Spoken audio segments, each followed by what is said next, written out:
Joe Zagacki, voice of the Miami Hurricanes. Not a happy camper. Let's begin, Joe. Where are you when it comes to the committee rankings last night and a 2-loss Miami team being ranked beneath a 3-loss Alabama team? I've been listening to Gordon Lightfoot songs. Wreck of the Edmund Fitzgerald will bring you to tears any day of the week. Yeah, that's how I feel. I think, look, first of all, the University of Miami did not take care of their own business. Down the stretch, they're 9-0, and I think I came on the show with you a couple weeks ago and said they got to beat Wake Forest, Syracuse, and Georgia Tech. I knew Georgia Tech would be a problem. All they really had to do was win that Georgia Tech game, and we wouldn't be talking about this. But they did not, and they did not beat Syracuse, so that puts them in a position where they get judged. And in my opinion, they got judged unfairly. Every time Ward Manuel talks, I feel like I get dumber. They just made up the rules. You could, whatever they say, you can go. But okay, Alabama's 9-3, but Miami's 10-2. Well, Miami lost 2 of their last 3 games. Yeah, Alabama also lost 2 or 3 games. It just was in October, not November.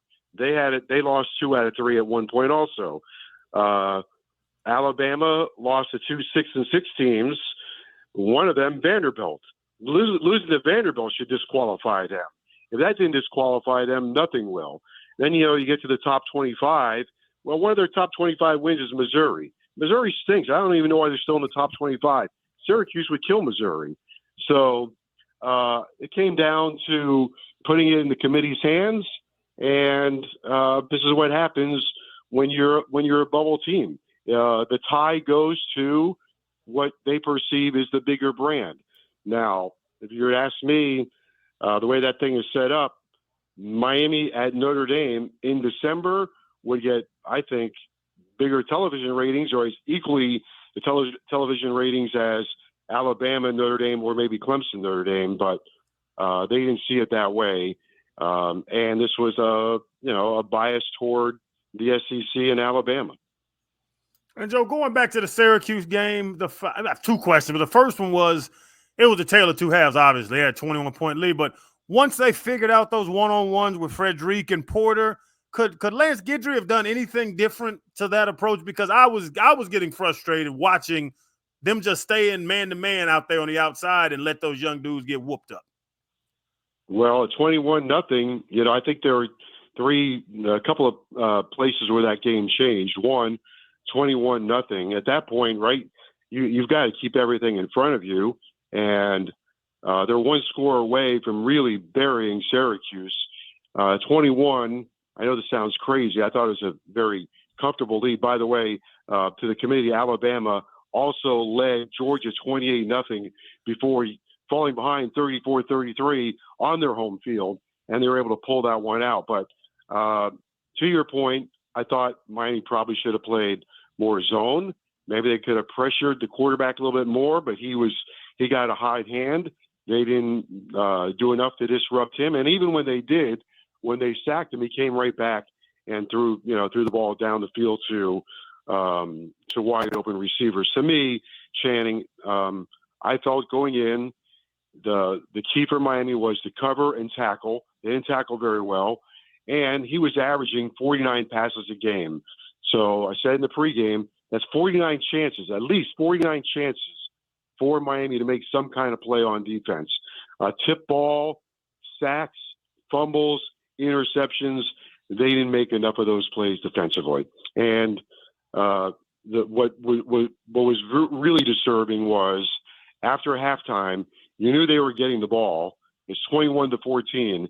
You know that's a very big series coming up, and they scored in 35 seconds to tie the game. So I thought that was pretty depressing.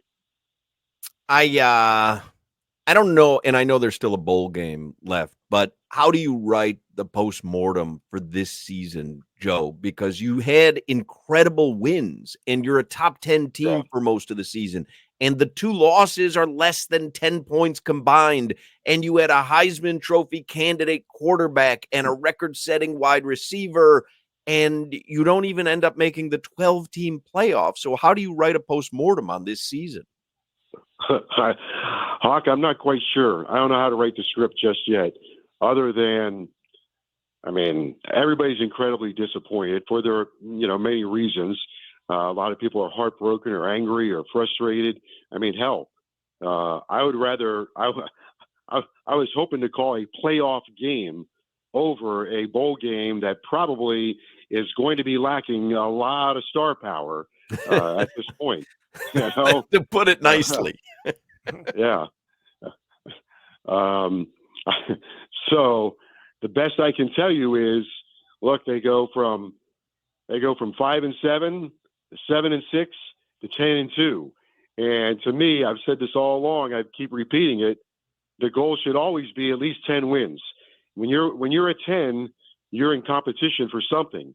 And that's where they were this year. The improvement to 10 wins should not be taken for granted, because when you win 10 games, and in the old days, a 10-win season puts you somewhere in the top 5. But now a 10-win season puts you in position to play for something. At least you think so. And this year, 10 wins got them heartbroken. It just wasn't good enough. And so I guess you just have to look at the season as there was improvement from 5-7 to 7-5 to 10. But boy, when you look back at the thrills that Cam Ward gave everybody this year, it leaves you with a hollow spot in your heart, because those were some fun games, some fun moments, and he put together one hell of a season that should be cherished and probably is not going to get his due recognition.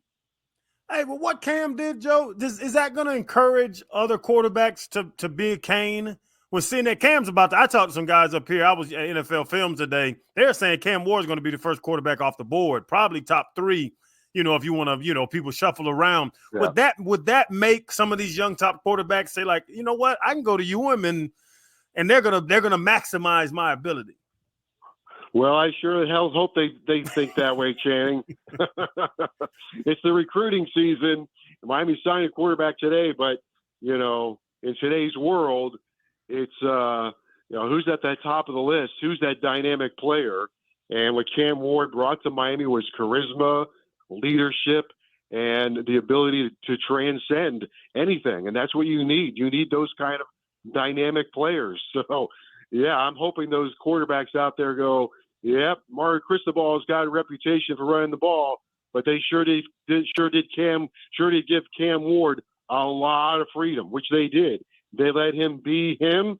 They let him make a lot of decisions. So I hope other quarterbacks look at that and say, yeah, I'd like to be a part of that. Joe, we love you. I would suggest going to get a McRib to make yourself feel better during McRib season. Yeah, I heard you talking about that a lot yesterday, Hawk, and I thought about it. And? I'm dwelling on it. I think beer and bourbon is probably better for me right now. That's fair.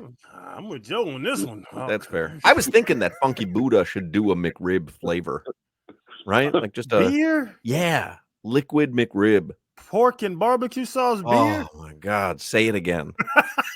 Yeah, they could do the McBourbon. That would work for me also. We'll see you, Joe. Thank you, fellas. Take care.